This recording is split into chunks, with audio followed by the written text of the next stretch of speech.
எங்க அவன் வெளியே போயிட்டானா? ஆமாங்கத்த வெளியே போயிருக்காரு. அவர் வரக்குள்ள லஞ்ச் வேலையெல்லாம் முடிக்கணும். நான் உள்ள போய் வேலை செய்யறேன். ஆமா நீ செய்யற ஒரே உருப்படியான வேலை அதுதான். வேற என்ன இருக்குது செய்யறதுக்கு? ஆமாங்கத்த எனக்கு எந்த வேலையுமே இல்லை. அந்த ஒரு வேலையை தான் உருப்படியா செய்யறேன். ஆனா நீங்க பணக்கார மருமகன்னு இருக்க மருமகளை எல்லாம் வேலை வாங்காமே வச்சிருக்கீங்களே, அவங்களும் நீங்களும் வேணா இருக்கிற வேலையை செய்யுங்க. நான் வேணா சும்மா இருக்கிறேன். என்ன வாய் நீளுது? என்னங்கத்த பண்றது? வாய் பேசுற இடத்துல அமைதியாவே போயிட்டே இருந்தோம்னா எப்பயுமே காலம் தள்ள முடியாது. நானே முடிவு பண்ணிட்டேன். என்னதான் இருந்தாலும் அந்த வேலையாவது நாங்க போய் செய்யறோம். பணக்கார மருமகன் இடம் கொடுத்துட்டே இருக்கீங்களே, ஒரு நாள் என்னைக்கா இருந்தாலும் நாங்க வெளியே போயிட்டோம்னா உங்களுக்கு அந்த பணக்கார மருமகன் சோறாக்காமே போயிடுவா. ஏன்னா வேலை வெட்டியே செய்யாம சோஃபாலேயே உட்கார வச்சே பார்த்துக்கிட்டு வரவங்க கிட்ட எல்லாம் அப்படியே அவ வசதியானவன் பெருமை பேசிட்டே இருக்கீங்க. அந்த பெருமைக்கு தகுந்த ஆளே ஒரு நாள் உங்களுக்கு வைப்பா. அவ வைக்கிறாளா இல்லையோ, ஆனா நீ வாய் மூடிட்டு இருந்தீங்கன்னா சரி, அவகிட்ட அதை இதை சொல்லி கொடுக்காம நீ உன் வேலையை மட்டும் போய் செய்.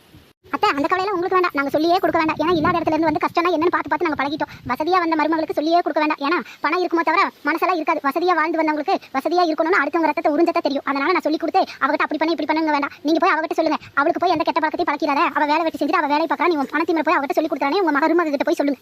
உன் வாயா அவன் வரட்டும் நடக்கிறேன்.